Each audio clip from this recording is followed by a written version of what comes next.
Gildan Audio presents an unabridged recording of Bending Adversity, Japan and the Art of Survival by David Pilling.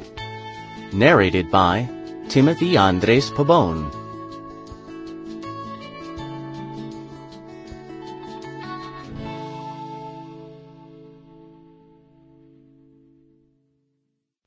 Forward.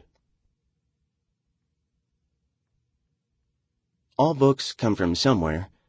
This one was swept into existence by a giant wave. For me, the catalyst for writing about Japan was the earthquake and tsunami of March 2011.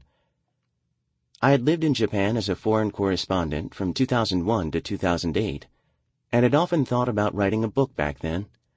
But the daily pressures of news reporting and my own lack of urgency ensured that the idea of a book remained just that, an idea. I left Japan at the end of 2008 and went on to other things. When the earthquake struck on March 11, 2011, I flew to Japan to cover the disaster both in the immediate aftermath and over the ensuing months.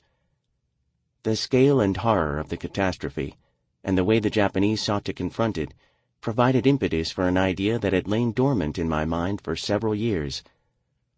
My aim was to create a portrait of a stubbornly resistant nation with a history of overcoming successive waves of adversity, from would-be Mongolian invasions to repeated natural disasters.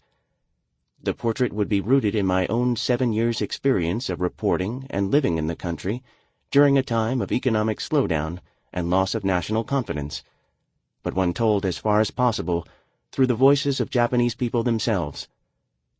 It would largely be a portrait of contemporary Japan, a country that, in spite of its obvious difficulties, is changing and adapting in ways that are often invisible to the outside world. But it would also be a depiction rooted in its historical context, since events in the present are rarely fully comprehensible without reference to the past.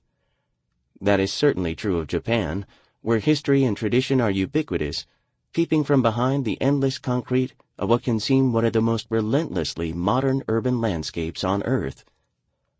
This, then, is not a book about the tsunami. The scope is much broader. But the triple disaster of earthquake, tsunami, and nuclear meltdown provided a starting point for an inquiry into how Japanese institutions and, just as important, Japanese people have dealt with adversity. As the crisis unfolded, there were many failings as well as much to admire. But the tragedy reminded us of what we should not have forgotten, the extraordinary resilience of a people who live in... Sample complete. Ready to continue?